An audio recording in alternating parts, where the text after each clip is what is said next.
Welcome back to another video here on Dueling Central. My name is D-Free, and we're going to go ahead and show a duel replay. It's going to be a shorter video, not going to be that long.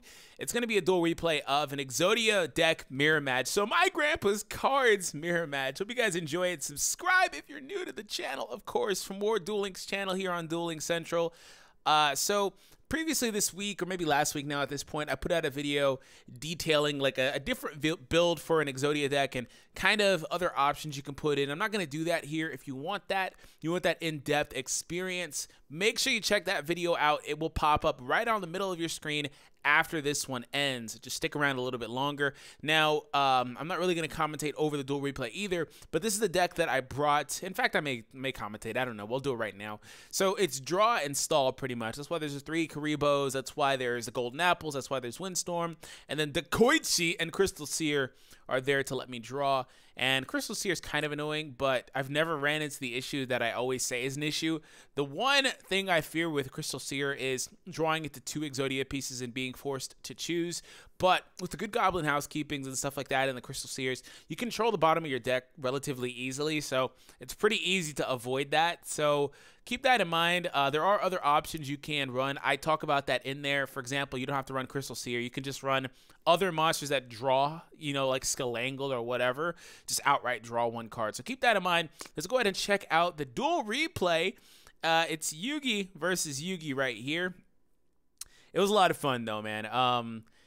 I was like, I just went into, because I like to troll in ranked sometimes to kind of test out some of these fun decks I like to use, because I don't really record my videos with tier 1 or, you know, tier 0 even decks, man. I'm not using Red Eyes. I'm not really doing any of that. I just like to make fun decks and play in ranked. And I came across another guy that was running Grandpa's cards, because every time I come across Yugi, it's always ties that bind or maybe restart. So we drew into a good hand, but it was kind of a bad hand because they didn't have a monster. I don't want to stop that. So we had good goblins, so it'll allow me to draw, and that's fine. We got the Shard of Greeds, but that's a slow card. It takes a couple of turns to really get active, as you know.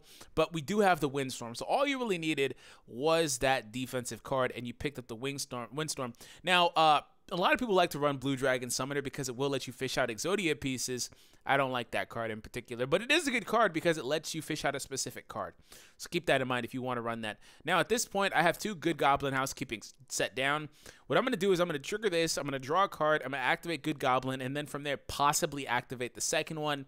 This card lets you draw 2 cards if you have a Good Goblin in your graveyard, but you have to return 1 back to the deck at the bottom of the deck. So keep that in mind. We activate the Shards of Greed. We have an Exodia piece. We're going to trigger that, get rid of the Golden Apples because I didn't need that. Activate this again to get a little bit more consistency. Didn't need the Sphere Karibo at that point because I had monsters already.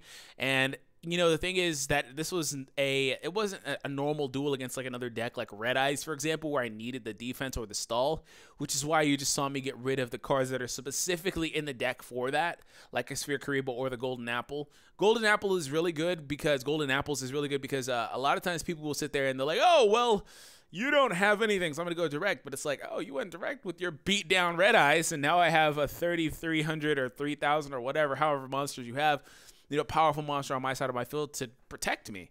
So keep that in mind as well. But since I drew into the draw monsters, I didn't need to do anything. And then on top of that, I can also control when I get a Sphere Karibo with Crystal Seer's effect. So now we have 3 Exodia pieces.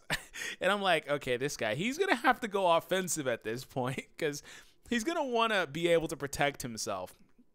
And since I knew I was dueling against somebody that's basically racing me to Exodia pieces, and my deck clearly had the advantage, I just went full on dedicated to drawing. That's why I ditched another Sphere Karibo. We're just drawing everything.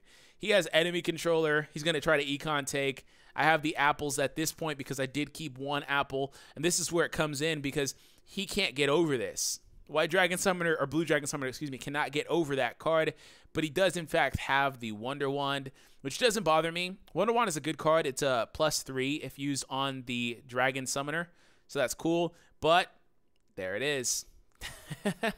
Good Goblin Housekeeping coming in clutch because cards like Good Goblin and Trap Jammer, or Trap cards, Jar of Greed, let you activate on the opponent's effect. Hakai! So that was pretty fun. Yeah, but Wonder Wand and Blue Dragon Summoner isn't a bad combo. I guess if you run 3 of each, you can do that, and then it's like a +3 because you get to draw 2 cards, and then through Blue Dragon's effect, you can search out a warrior or spellcaster monster, which would innately be one of the pieces of Exodia. So you could be fine that way. So it's a good combo, but I don't know. My deck ran a little slow in that duel, but typically I have Exodia out like 2 turns sooner or so. So that's pretty much it. Hope you guys enjoyed the quick video on that Exodia mirror match. It was pretty fun. It's always fun to come across decks like that. And, you know, I have no problem with people running tier 1 decks, but I don't like to do it in particular. Maybe I'll do it in ranked personally, like not recording, but that's about it. Have an awesome day. Thank you guys, and I'll catch you guys in the next Yu-Gi-Oh! Duel Links video. Peace out, guys.